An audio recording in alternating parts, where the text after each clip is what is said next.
बातमी वर्ध्यातून आहे। वर्ध्यामध्ये मुसळधार पाऊस पडतोय। आर्वीमध्ये नाल्यांना पूर आलेला आहे। आज दुपारी 3च्या सुमारास म्हणजेच अगदी काही वेळापूर्वीच निम्न वर्धा धरणाचे 5ही दरवाजे उघडणार असल्याची माहिती दिली होती। आर्वी परिसरामध्ये पावसाचं थैमान झालेलं आपण बघू शकतो। या दृश्यांमधून कशा पद्धतीने गाड्या या संपूर्ण पाण्यामध्ये तरंगताना दिसतायत। संपूर्ण जनजीवन हे विस्कळीत झालेलं आहे। मुसळधाराचा पाऊस पडतोय, त्यामुळे प्रशासनाकडून देखील नागरिकांना काळजी घेण्याचं आवाहन केलं जातंय। रस्त्यांना अक्षरशः नद्यांचं स्वरूप आल्याचं या दृश्यांमधून आपण बघू शकतोय।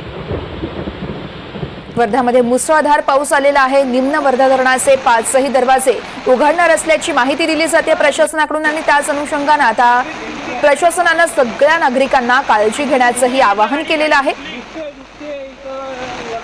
रस्त्यांना नद्यांचं स्वरूप आल्याचं आपण बघू शकतोय। अक्षरशः ज्या गाड्या आहेत त्या पाण्यामध्ये तरंगताना देखील दिसतायत। जनजीवन विस्कळीत झालेलं आहे।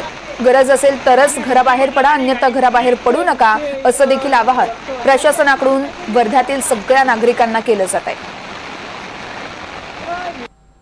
या संदर्भात निलेश बंगाले आमचे प्रतिनिधी आपल्याला सविस्तर अपडेट्स देत आहेत। निलेश, सध्याचं वातावरण नेमकं काय म्हणतंय? वर्ध्यामध्ये मुसळधार पाऊस पडतोय।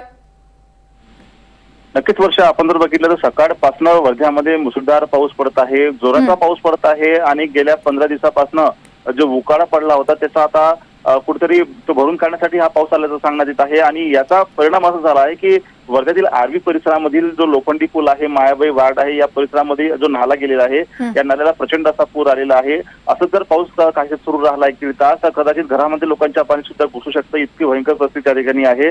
आणि आपण दृश्यामध्ये बघू शकतो कशा प्रकारे हे पाऊस आहे आणि मोठ्या प्रमाणामध्ये पाऊस पडत असल्यामुळे आता नागरिकांची तारांबळ उडालेली आहे। वर्षा, निलेश, या संदर्भातले सगळे अपडेट सातत्याने तुमच्याकडून जाणून घेत राहू। तुर्तास धन्यवाद।